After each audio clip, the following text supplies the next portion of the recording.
नमस्कार दोस्तों, आप सुन रहे हैं थिंक दर्शन, जहां हम जीवन, दर्शन और आत्मा के गूढ़ रहस्यों की बात करते हैं। अगर आप चाहते हैं कि ऐसे गहरे विचार आपके जीवन को समझने और अनुभव करने में मदद करें, तो कृपया चैनल को अभी सब्सक्राइब कर लें। आज हम बात करेंगे बुद्ध के सबसे महत्वपूर्ण और गहन दर्शन में से एक, दुख और जीवन का अस्तित्व।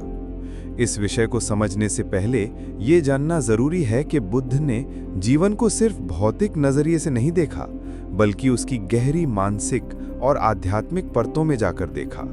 उन्होंने जीवन को केवल सुख और आनंद का अनुभव मानकर नहीं देखा, बल्कि उसकी अस्थिरता, परिवर्तनशीलता और अनिश्चितता को भी समझा।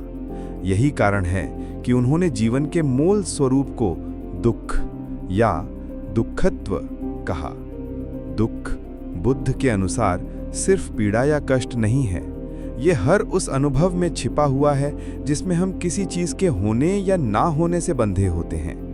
हम प्यार करते हैं, हम चाहते हैं, हम किसी चीज से जुड़ते हैं, और यही जुड़ाव हमें दुख की ओर ले जाता है। जन्म लेना, बूढ़ा होना, बीमार होना, किसी प्रिय को खोना, अपने इच्छित लक्ष्य को ना पा पाना, ये सभी अनुभव हमें याद दिलाते हैं कि जीवन स्थायी नहीं है। और यही स्थायित्व की कमी, यही अनिश्चितता, यही बदलती वास्तविकता बुद्ध के अनुसार दुख है। हम अक्सर सोचते हैं कि दुख सिर्फ बड़ी आपदाओं या असफलताओं से आता है, लेकिन बुद्ध का दृष्टिकोण और गहरा है। उनका कहना है कि दुख की जड़ हमारी असंतुष्टि और लालसा है। हम हमेशा अधिक चाहते हैं, ज्यादा धन, ज्यादा सम्मान, ज्यादा सुख, और इसी लालसा में हमारे मन की शांति खो जाती है। चाहे हमारे पास कुछ भी हो, हम उस पर स्थायी संतोष नहीं पाते। यही वो कारण है कि बहुत सारी चीजें जीवन में होने के बावजूद भी हमें अंदर से खाली महसूस कराती हैं। बुद्ध ने इसे 3 रूपों में समझाया। पहला, परिवर्तन से दुख, यानी जो भी सुखद अनुभव हम पाते हैं वो क्षणिक है और उसका अंत निश्चित है। दूसरा, सहनशील दुख, यानी जब हम किसी चीज के अभाव या नुकसान से पीड़ित होते हैं। और तीसरा, अंतर्निहित दुख, यानी हमारे अस्तित्व की मूल प्रकृति में ही ये अस्थिरता और असंतोषहीनता छिपी है। बुद्ध के अनुसार यदि हम केवल बाहरी परिस्थितियों को बदलने की कोशिश करते हैं तो दुख हमेशा हमारे साथ रहेगा। लेकिन ये दुख का दर्शन सिर्फ निराशा का संदेश नहीं देता। बुद्ध ने हमें राह भी दिखाई। उन्होंने कहा कि दुख का कारण हमारी अज्ञानता और लालसा है। जब हम संसार को ठीक उसी रूप में स्वीकार कर लेते हैं जैसे वो है, और जब हम अपनी लालसाओं और आसक्तियों को पहचानते हैं, तभी दुख से मुक्ति संभव है। यही है बुद्ध का मूल संदेश। दुख का समाधान मानसिक और आत्मिक जागरूकता में है। बुद्ध ने इसे 4 आर्य सत्य में स्पष्ट किया। पहला, दुख का सत्य, ये स्वीकार करना कि जीवन में दुख अवश्य है। दूसरा, दुख के कारण का सत्य, हमारी इच्छाएं और आसक्तियां। तीसरा, दुख के निवारण का सत्य, अर्थात दुख से मुक्ति संभव है। और चौथा, मुक्ति का मार्ग, जिसे उन्होंने अष्टांगिक मार्ग कहा। ये मार्ग हमें सही दृष्टि, सही विचार, सही शब्द, सही कर्म, सही जीवन शैली, सही प्रयास, सही स्मरण और सही ध्यान के माध्यम से दुख से मुक्त होने का रास्ता दिखाता है। यदि हम इस दर्शन को गहराई से समझें तो हमें यह भी पता चलता है कि दुख सिर्फ हमारे जीवन का नकारात्मक हिस्सा नहीं है।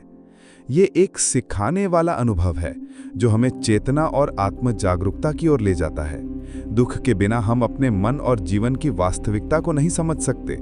यही कारण है कि बुद्ध ने कहा कि दुख को नजरअंदाज करना या इससे भागना संभव नहीं है। इसे समझना, स्वीकार करना और उस पर विचार करना ही हमें वास्तविक ज्ञान की ओर ले जाता है। आज भी जब हम अपने जीवन को देखें, हम पाएंगे कि जो चीजें हमें सबसे ज्यादा दुख देती हैं, वही हमें सबसे अधिक सिखाती हैं। रिश्तों की जटिलताएं, अपने सपनों की असफलताएं, समाज की अपेक्षाएं, ये सभी हमारे मन को चुनौती देती हैं और हमें सोचने पर मजबूर करती हैं। और यही मानसिक चुनौती ही जीवन को गहरा और अर्थपूर्ण बनाती है।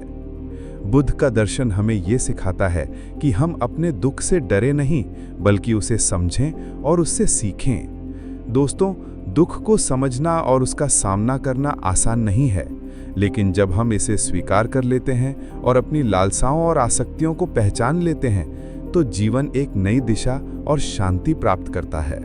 यही विचार हमें जीवन के वास्तविक स्वरूप की चेतना देते हैं और यही समझ जीवन को केवल अनुभव का नहीं बल्कि ज्ञान और जागरूकता का मार्ग बनाती है।